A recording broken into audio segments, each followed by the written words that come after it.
Hey everybody, this is Collin Schoen with the NFM Podcast. I'm joined with Tala and I'm joined with Téa Philips of MetaFlex Glove. Quick shout out to our sponsors, B2 Wellness Suites, ChillN, and Level Wellness. Whoop whoop. So per usual, Tala, what's new? Everything and nothing. What is new with me? I cut my hair. You can't really tell, but it's like up to here now. It looks great. Thank you so much. It's so pretty. I can tell that Actually, it really it's changed. literally your. Thank you. It's Did your you? length. Maybe Téa inspired me. Actually, no, you're bald. Maybe you inspired me. See, I'm just jealous that you can change your hair. I have one style only. I think it looks really good on you, Collin. Thank God, thank you. Of course, of course. You could What's always new? tattoo, some hair. That's bold. Interesting. That is bold. That is bold. We might need to wait for the basket of debate for these bold, these bold statements, Téa. I've been called bold a few times. No, you are bold, and we're Just going to a get few. into. I mean, you're wearing a tutu right now, so we know you're very bold. What's new with you? Nothing really. How's the baby? She's good. She just turned 1. Stop. Yeah, she's probably we're gonna come back from vacation. She'll be walking because we're leaving her. Stop. So, You're leaving her. I have Big friends deal. that have babies, and they're like, I can't leave, and I'm like, just go to dinner with me. Like it's it's fine. It's Like, going to be it's good for the okay. It's kid. gonna be okay. Yeah. It's character building. 100%. Wow. That's sweet. I like that you can do that. I honestly, I say that I should but the thing is, it's like, I'm like, we're getting married in March and it's in the Dominican Republic. Congratulations. Thank you. And people are Close. like, I can't leave my baby. And I'm like, gosh, like, how do you go to the bathroom? Like, come on, you can do They this. bring the baby. I'm like, come on. But then it's like, I don't know when I become a parent, like I'll probably be the one that's like, I can't leave my baby. So I want to be more like Collin when I'm a parent. But we're excited to have Téa here with MetaFlex. You and I kind of go way back. Way So back. I feel like Collin definitely is going to be like, give me all the, like, Collin's got all the questions Fill keyed me up. in. But we should start with our basket of debate first, right? 100%. Because that's why Collin's here.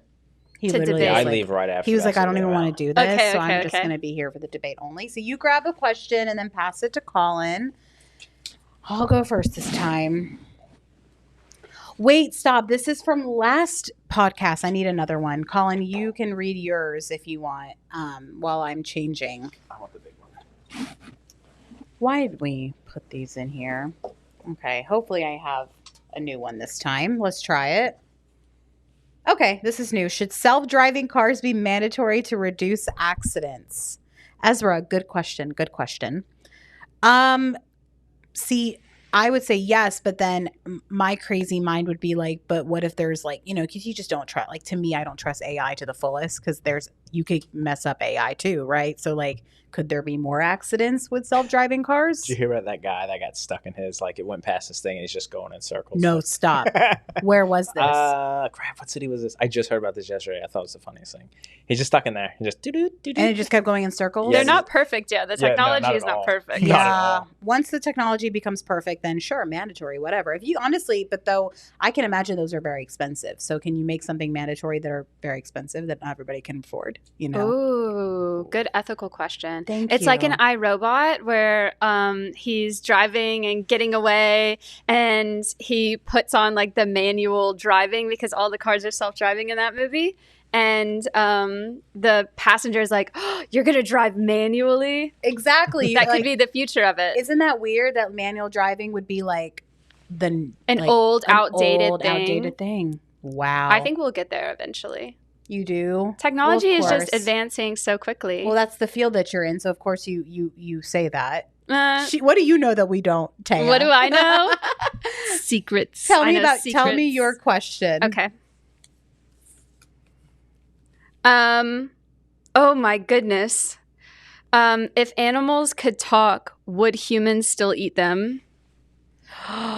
This makes me so sad. First of all, are you a vegetarian or a vegan? I'm not, but sometimes meat gives me the ick where I'm like, oh, You have I that feel kind feeling. of bad. Me too. Sometimes I feel kind of bad. Me too. And so I think it would change things. it would change I think it would things. totally change things. 100%. Yeah, I mean, if it had an attitude or not, depends on how tasty it'd be, I hate you. That could is- be some people's Tay and I are over here thoughts. crying. We're like, don't kill the enemy. He's like, if you had Back an talk. attitude, it'd be Outta like, here. you're out of here. And the question also is, are they already talking? We just can't understand them. Yeah, for sure. 100%. Are they already talking and they already have that consciousness, Yes. but we're ignoring it? We Yes. just can't understand them. Gosh, I need tissues. I'm sorry to make everybody sad. No, honestly, that bummed me But out. that question, that wasn't a self-driving cars question. And your ethical response with they actually are already talking and we're just not listening. Come on. And could they be potentially? Gosh. Okay. I might be going vegetarian after this conversation. Sorry, friends. It's fine. It's fine. I've been on the fence. Collin? Would I eat them? No, are you ready for your question? I'm on the edge of my seat waiting for your question. Would you rather be stuck in the past or the future? What's your answer? For sure. Future for sure. Yeah. I'm so team AI, so I'm like, let's get there. Yeah. Really? Yes. The past seems like such a simpler time. Yeah, but you got a lot more diseases. Technology sucks. It looks cool in movies, but it would be terrible because it's like it would be like driving an old car, getting an old phone. You'd be like, ugh. You're ready to get to the self-driving cars. No, I love driving though. So You like driving? Yeah. Oh. There's also where, if you go back even just 60 years, you and I didn't have the right to own a bank account without a male signatory. You know, so like going to the like past I feel is need not John my to thing. sign off There's on still that. spots in Tennessee where the law's not changed. Because I had a client, she's like, I went to buy land and like I'm reading the contract and I was like, wait a minute, I can't buy land without a male here. Stop. Of course, Tennessee was like the one place that didn't change that. A little backwards, huh? I was like, that's funny. Love that for us. So I would go to the future, and I am optimistic that it would be better for than women it is today. For women and for for everybody. everybody, just a better, more inclusive for society. the animals. For the animals. Like and we're everybody. chatting with them, Yeah. and we That's know what so they're funny. saying. Yeah, but when I thought of the past as a simpler time, I just thought of like my past only. I was like, man, I could kill for 2005. like a juice box and a nap right now. Like that's what I was thinking of the past is like me when I was 5. You're an adult in the 90s, like, grab myself to work. Exactly. Like truly, like honestly, just take me back to like 98, and like I'm cool. So Yeah, take me back to being a toddler. yeah, y'all have fun in the future. This was the times. Y'all have fun in the future. It's yeah. Anyway, all right. Well, Téa, Hi. along with our like third conversation about MetaFlex, your story is very cool. So for everybody that doesn't know, tell us obviously about MetaFlex and how you created this company. I'll do that. So I'm Téa. Hello. Hi. I invented the MetaFlex Glove. This is the MetaFlex Glove. MetaFlex is something that I made to help people with arthritis. I found that compression and strengthening were two of the best therapies, but people weren't doing their exercises because it was time consuming. So I made a wearable strengthener that has these adjustable resistance bands that work to keep the fingers open so that as you're in motion, you're working against the bands and strengthening your grip. I got it on the market maybe 2.5 years ago, and people are using it to stretch their fingers. People are sleeping in the gloves. And it's been really, really incredible. So now we're moving from, we'll always be helping people with arthritis, carpal tunnel, Dupuytren's, stroke rehab, trigger finger, all of those chronic hand conditions to manage their condition and rehab. But now we're moving into the athletic market and helping athletes to recover and young athletes to build the strength that they need to hit like that pro level. So This is cool. it's really But she exciting. did not. But you have to tell Collin you did not start in this field of engineering. You Mechanical engineering. yes. So I went to Tennessee Tech University for mechanical engineering. There I met my co-founders and we invented MetaFlex. We invented it. We pitched in our student pitch competition, which was called EagleWorks. It's like Shark Tank. We won first place and the biggest social impact award. And then we went to Launch Tennessee student pitch competition. We won. So I had like $16,000 and a mechanical engineering degree and a patent and a business. And I didn't feel like I was ready or had enough funds. So I worked at Y12 National Security Complex in Oak Ridge for about 3 years as a process engineer. Shout Saving out up East money. Tennessee. Shout out Tennessee. I'm a Tennessee girl through and through. Born in Shelbyville, went to school in Cookeville, worked in Oak Ridge, worked in Tullahoma. Now I'm in Cookeville right now, moving into Nashville next year because I'm here all the time. But We're happy to have you. I'm happy to be moving into the city. One more car on that road will not. It's not going to make it worse. I It's just want already to add pretty to the bad. traffic It's already pretty bad. It's and really terrible. halt everyone's progress to If getting you to their have a problem destination. with getting from here to there, blame Téa. for her move. Yeah, but I'm going to build trains, I swear, one of these days. No. I'm going to run for office, and I'm going to get some trains in here because it's necessary. Thank you. Of course. Thank you. You've got my vote. So I lost my train of thought, yeah. So I made MetaFlex. I quit my job. Everybody thought I was crazy. But didn't we have a conversation at one point that you wanted to do acting? I did. So when I was younger, I was an actress. And I always thought I'd graduate from high school and I'd go to LA. And then as I was getting closer to that point, I found it too scary. I was like, LA, not nice to young girls. I don't know anybody in the industry. I didn't feel like I would be safe going there. So my backup plan was engineering because I'm good at math and puzzles. And it just felt like a good thing. It fell right in. And I thought it was so interesting that as a mechanical engineer, you can make robots, or you can make medical equipment, or you can make anything that moves. And it felt really interesting, and it was really interesting. And yeah, engineering is definitely my spot. And so is entrepreneurship. Being a founder, it's something new every day. It's constantly problem solving. And now I'm working on hiring and building this nice company culture. And I love it. That's cool. Mm-hmm. She's glowing.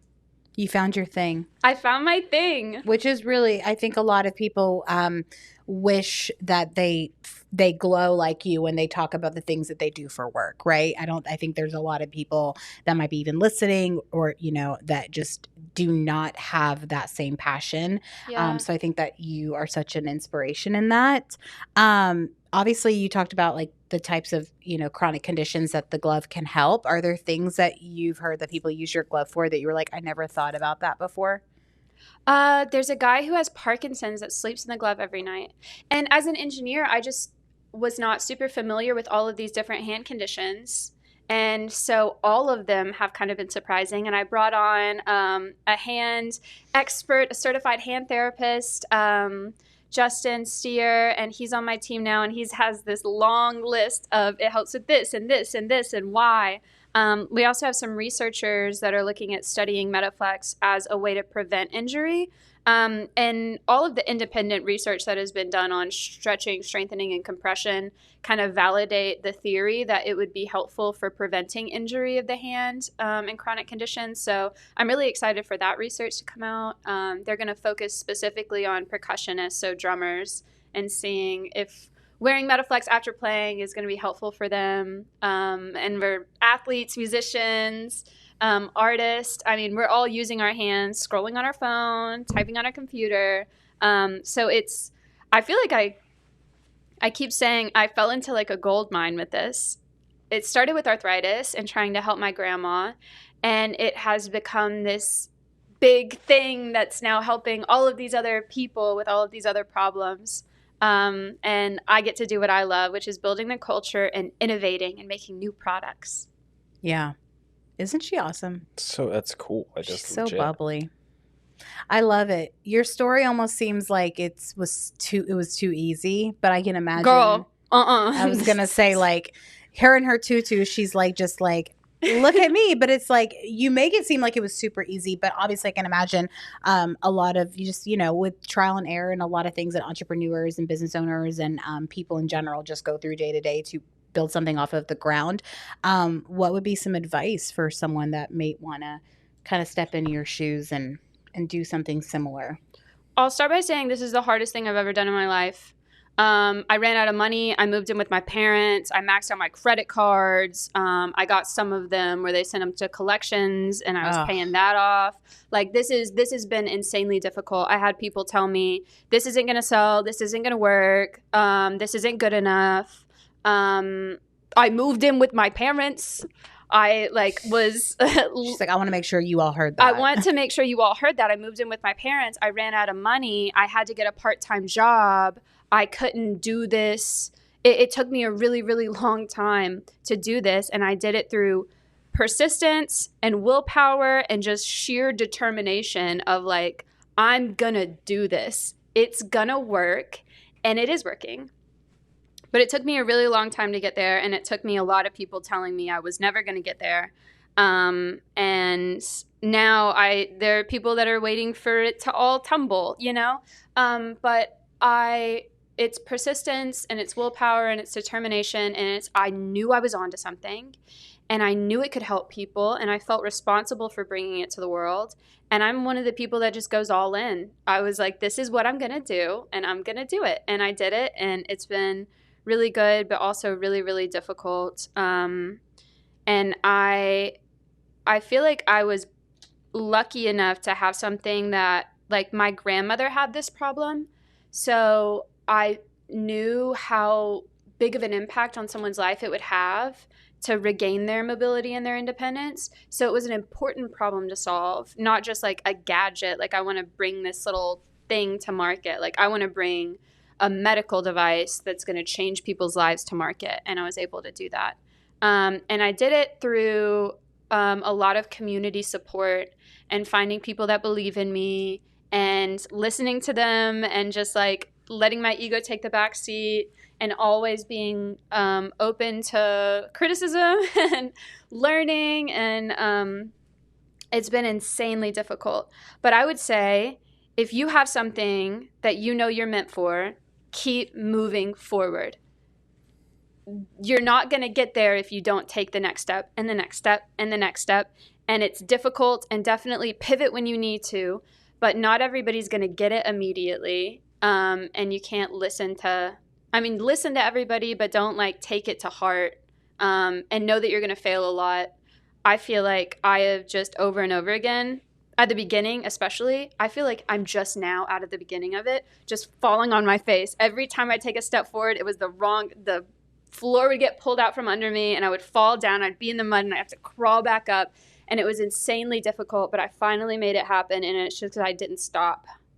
I just kept like stupidly getting hit in the face and then standing back up. And now I've made something that I'm really proud of. Entrepreneurs have difficult. But they it's so funny. It's like they stupidly, like what you said, they just keep getting hit in the face, but they keep getting back up. It's like any normal person would stop, but it's like as entrepreneurs, it's like that's a driver. It's resilience. It's resilience. And then a lot of learning about myself and learning to love myself and say, I'm good at this. I'm not good at this. This doesn't make me feel good. Like, I'm really selective now, more selective now about like the people that are in my life, because my job is so hard that like my personal relationships cannot be difficult. Like, everything has to be smooth everywhere else because the job is difficult. So it's been cool there. What was like the moment where it kind of changed? Like everything was like on the upward trajectory. I feel like I just recently got there. It was the first time it was when I closed my investment round.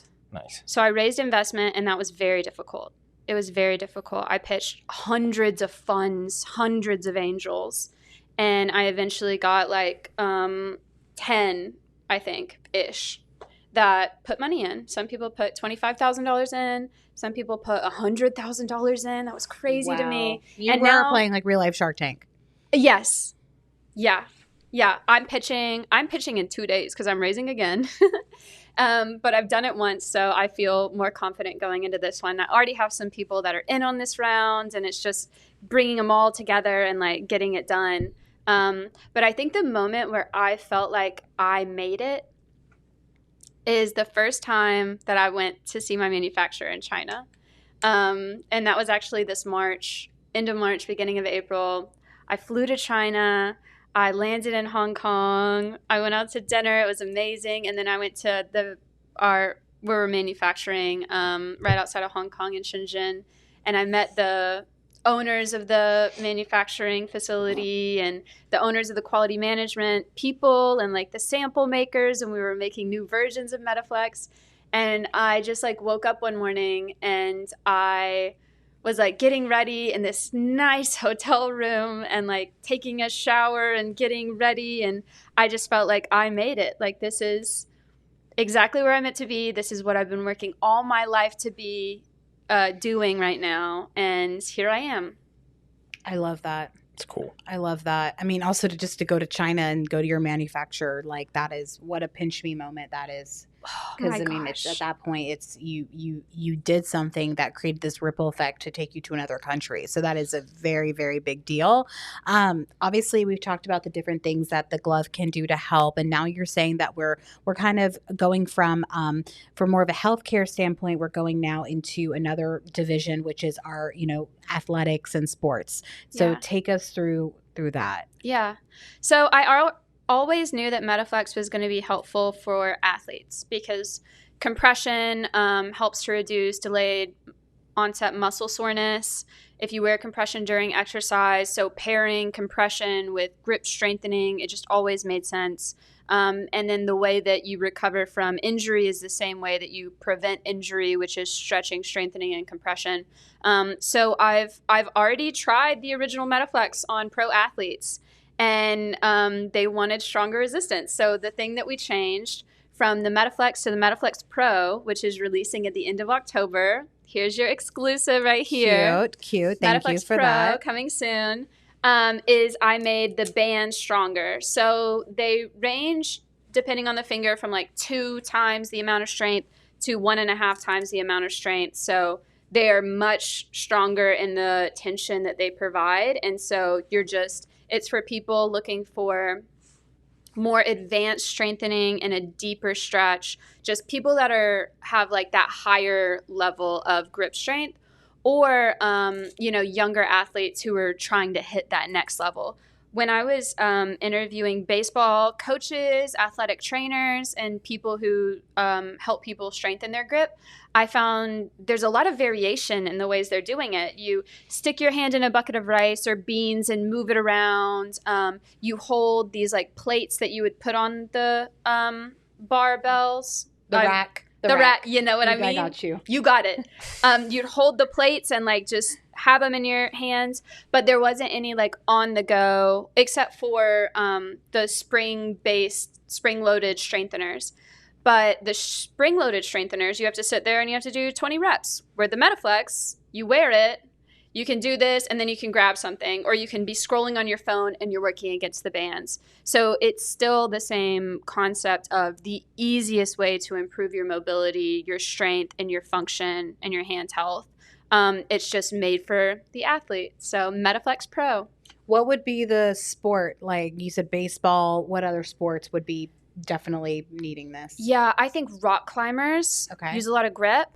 I've got some golfers, like just there's a golfer, I'd say he's probably in his 50s, and he was wearing the regular MetaFlex and told me I need more strength in the bands. Like it's just not enough for me. Mm-hmm. So it's even for people that aren't like that, the pro level, but are just like stronger people that are looking for a little more resistance. Yeah. Yeah, so wrestlers, jiu-jitsu, tennis and all that. Tennis, golfing, football, they're grabbing, wrestling, they're grabbing. Really anywhere where you want to improve your grip strength. I also think the original MetaFlex, even without a lot of tension, I haven't done a lot of research on what these people prefer, but like people that do biking or like motocross, I know their hands hurt because I used to race motocross and my hands hurt as a child. Oh, wow. Yeah. So, I mean, honestly, unless it's like soccer, I think you're going to need this glove. If you're using your hands. Yeah. You're, a professional lifter, correct? Or you a bodybuilder? I don't know the terminology. We all pick up stuff. I am. Yeah. I lift heavy things. Do you see yourself or people in that kind of community also needing something like this? Oh yeah, especially like it's like you said earlier at the beginning, like the time factor. Like I cannot tell you how many like just clients where they have an issue. I say in quotation because if it was to where it's like they have some type of pain, but hey, I need you to do this drill like 5 times, like 2 to 3 times a day. Please, for the love of God, do it, and you'll stop hurting. And then you'll come in and be like, did you do it? No, I couldn't figure it out. But like if you have the glove, like if you have the MetaFlex, it literally is like you just said, you can do it your day to day. Yeah. So it's like, and you're getting like that dosage is like low in strength, like for 1 second, but like you compound that the whole day. That's a big signal. So that's cool. So yeah, definitely. Something that we talked about just before we even started was the fact that people even at Vanderbilt that are professionals there have already taken on your gloves for their patients. I feel like that would have been my I made it moment, but you said China, so whatever, we'll just go with your answer. But I just thought that was pretty cool. So tell me a little bit about obviously people in the healthcare system in Middle Tennessee. Yeah. So Vanderbilt has taken a liking to MetaFlex. My chief clinical officer is a hand therapist at Vanderbilt, but also there's a neuro rehab occupational therapist. Her name is Valerie Hanks, who's been using it on her patients for stroke rehab, which was really, really interesting. I made this for arthritis, and it's helpful for people who have had a stroke to rehabilitate.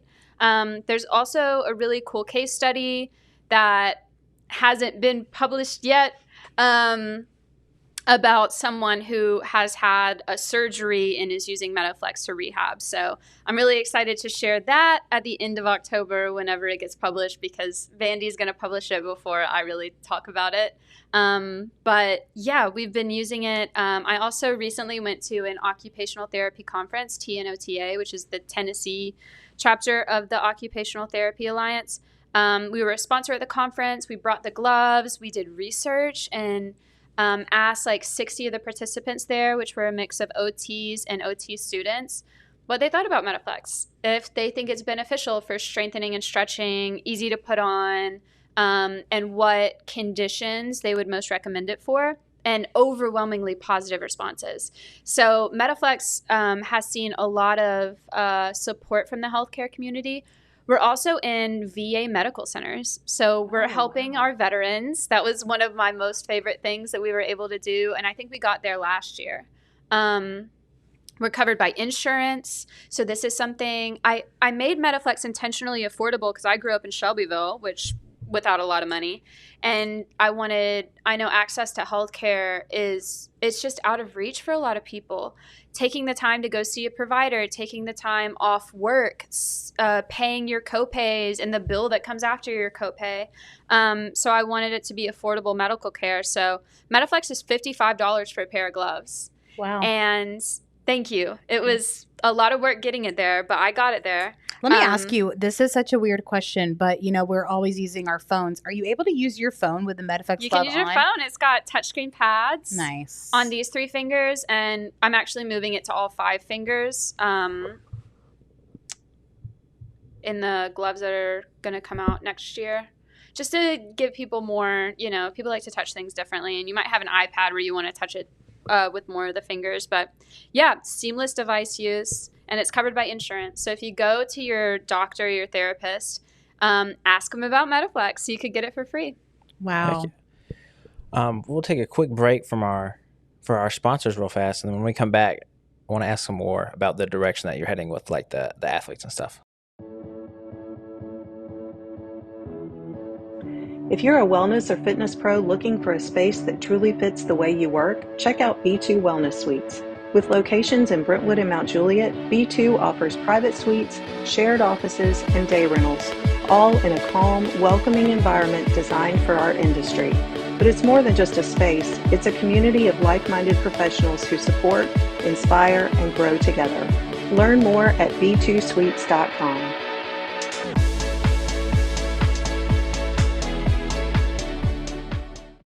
Welcome back.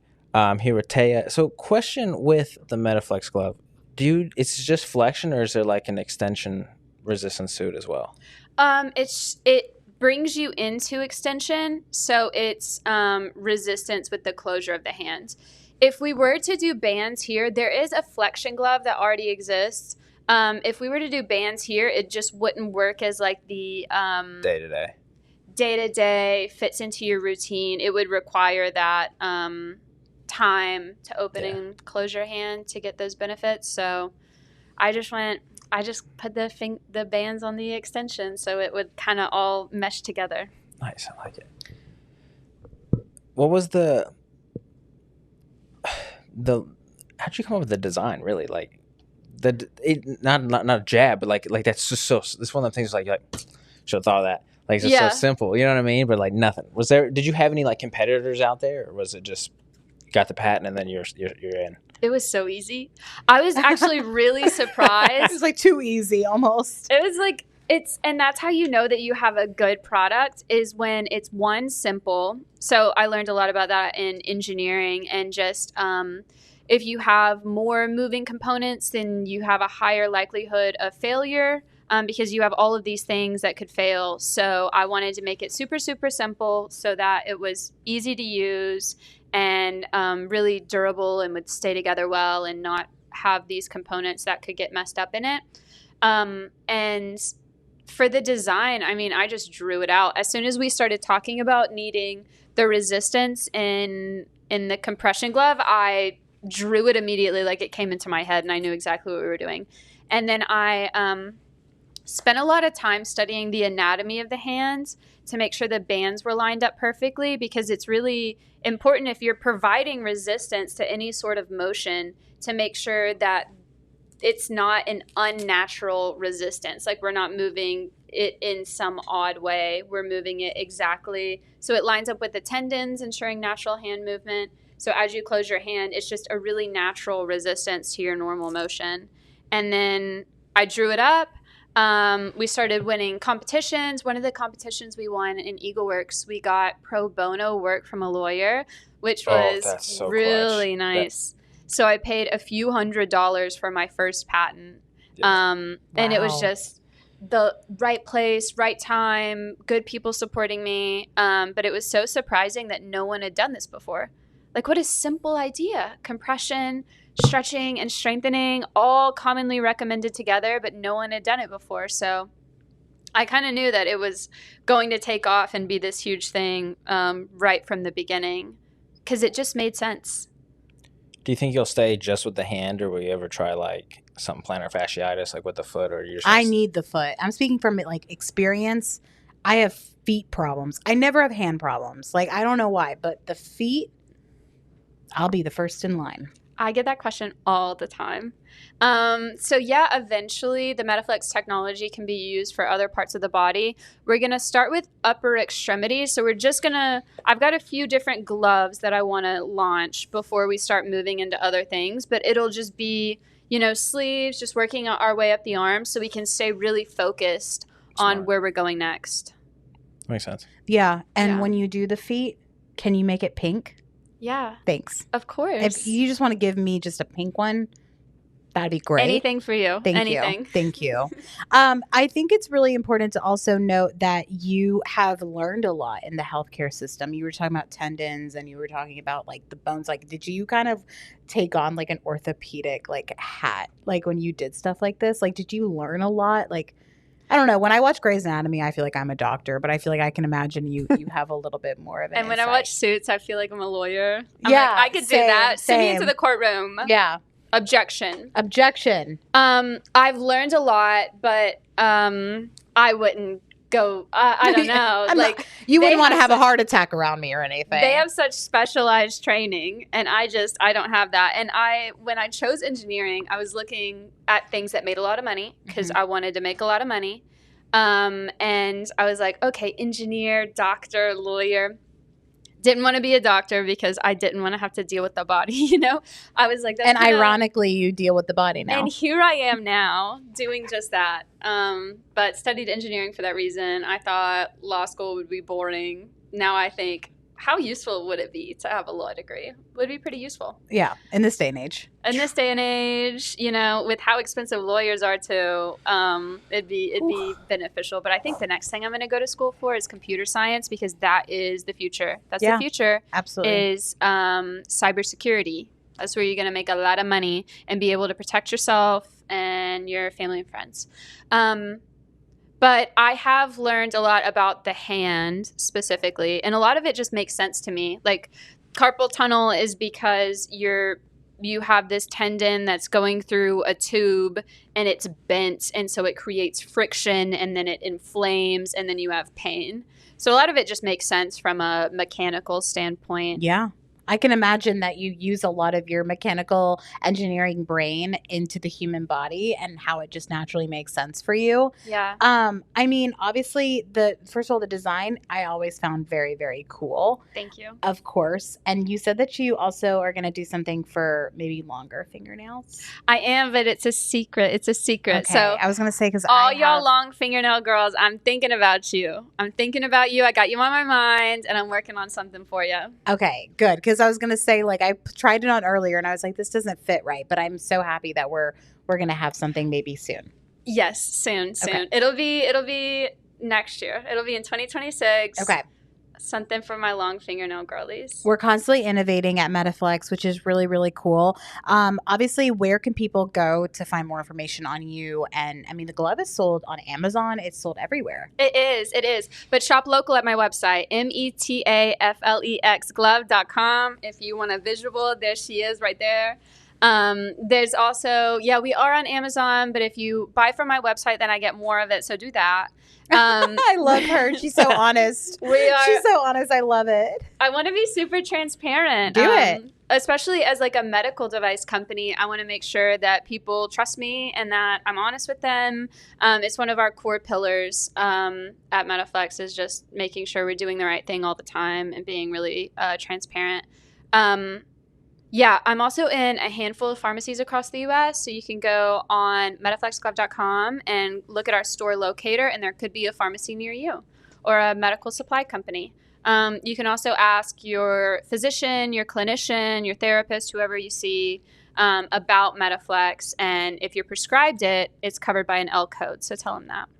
Wow. Also, HSA and FSA. So that's about to go live on my website where you can purchase with that because it's a Class 1 medical device. Nice. Mm-hmm. That's really cool. Yeah, that's big. Yeah.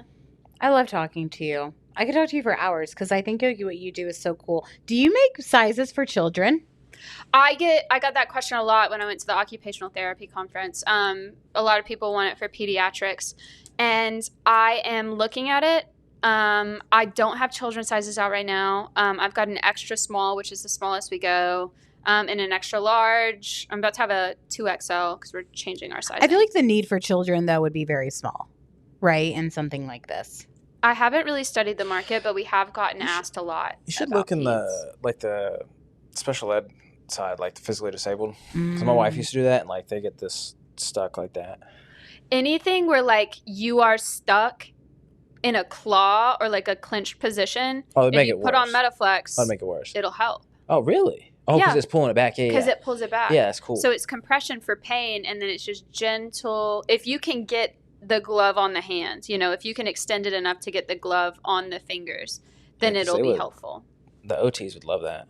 The OTs do love it. Yeah, for like the OTs love it. I have $1 million question because we started talking about this earlier about, hey, I just I maxed out my credit cards and moved in with my parents. I mean, I can imagine they were like, all right, Téa, it's time to like wrap this up. Let's go find a job. At this point, what do you say now? What do they say now?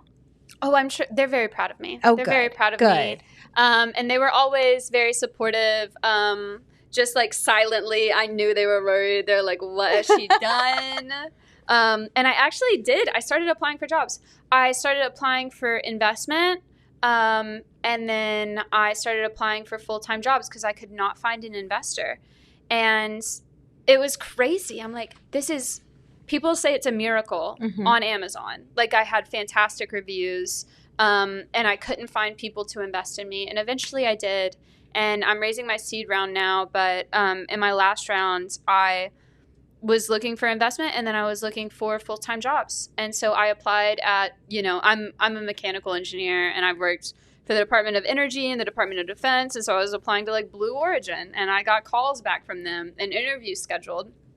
And a week before my Blue Origin interview, they were interviewing me for their moon program to like lead their moon program. Like, wow. I'm kind of a really cool engineer, you guys. Like I've been, and I just couldn't get anyone to like invest in my company, which was so crazy to me. You're like, I can get a job easily, but it was like, that's not what I want to do. Like, I want to do this. Because those kind of jobs, like I'd be making 6 figures, but I'd be working 60 hours a week. Like I would have to hire a different CEO. Like I can make this happen on my own, but to make it happen quickly, and because like I've got the patents, but I know there's going to be copycats. Like people are going to try to find their way around it because we're seeing huge successes.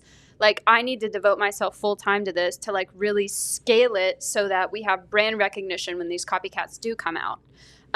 So yeah, I applied for full-time jobs, and a week before my Blue Origin interview, Launch Tennessee called me. Launch Tennessee is a nonprofit that helps startups scale in Tennessee, and they have an investment arm. And they called me and they said I was approved for their investment arm. Wow. Which was matching funds. So dollar for dollar on my last round, which I raised $500,000. And I was actually overcommitted. I raised a little bit more than that. They matched dollar for dollar every investment that I brought in. And when they gave me that news, I told Blue Origin that they were my backup plan and that thanks but no thanks. Thanks but no thanks. They said keep me in mind, and I was like, of course, yeah, for sure. I'm sure you're a household name now, and they're like, okay, we lost a good one, but I'm so happy that it all worked out for you. It was like a sign, like this is meant for you. Keep going, and so I kept going, and then at the beginning of this year, I closed my first round, and it's just been up since then, and now I'm solving different kinds of problems, and I absolutely love it. I love it. It's so good. I love that. Yeah. Well, Téa, honestly, I feel like the next time I'm going to see you, you're going to have like 7 new gloves, and you're going to be like, look at all the different versions, and I feel like you never stop. So what is work-life balance for you then? That's a good question. I try really hard to not get burnt out. So I work a lot. But in my off time, I see my friends, and I've been doing a lot of art lately. I've read this book about, it's called The Artist's Way, and the idea is that we've all got this creative side to us, and that the artist brain and the logic brain are different, and they don't coexist at the same time. So we all have this artist side where you grow up, and you're putting things together, and you're making potions in the backyard with just muds and sticks and stuff, and you're just trying to create things new. And then you learn logic, and then when you make art with logic, you're like, oh, this won't sell. This isn't technically good. But if you can make art without logic and just be in the flow state, and my art is like ugly. Like it's just blank pieces of paper with crayons, and I draw the ugliest pictures, and sometimes they're kind of nice. But generally it's just like being in the flow state. That has helped me so much with burnout because my job is so difficult. And I struggled for so long with just like feeling sad and depressed and down, even though like I've reached my goals. Like, why don't I feel good? And it's because my brain wasn't resting. Like even I have a hard time sleeping, and I'm trying to figure this out right now, but like it's always going. And so I'm trying to intentionally take myself out of there. I've done walks, but like nothing has really turned that side of my brain off and allowed me to feel more free than when I started just coloring with crayons and not trying to make anything good, but saying, I want a little yellow here, and I'm going to draw a little heart and like a little star. And like, this is supposed to be a cat right there. And you don't let anyone else see it, and you just kind of make something. It's just completely mindless, but I love that because because you're using your mind so much that you almost need to be like, I need to completely unplug, and I love that you do it like that. Are you more left or right brained? Do you know the difference? Which? So I think left is the creative and right is the analytical, or is it flipped? And I think that's been disproven. Okay, never mind. I'm so sorry. But are you more creative or analytical, I think was the question. Yes. Oh, analytical for sure. Same really? Yeah. Oh, I'm creative. I don't make any sense. I make no sense. They're like, what did you, I'm like, yeah, I don't make sense, but let's sing. Like, yeah, let's dance. Like I'm a creative. Yeah. So I think that's very interesting. I bet you feel very free. Do you feel very free? I feel very free. I'm a free spirit. How do you feel? Do you feel bogged down, or do you feel free? Feel free. Oh, that's nice. Do you do any art?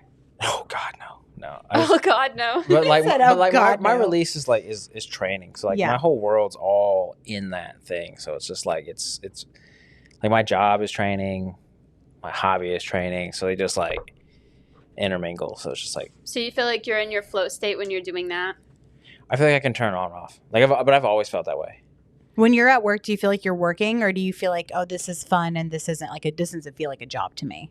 It's a blend. It's a blend. Because you know that like if you don't do the thing that would be fun ceases to stop. Exactly. Or ceases to exist. Exactly. And then if it's too fun, then you're like, all right, I'm probably staying in the same place because when it's not fun, wrong word.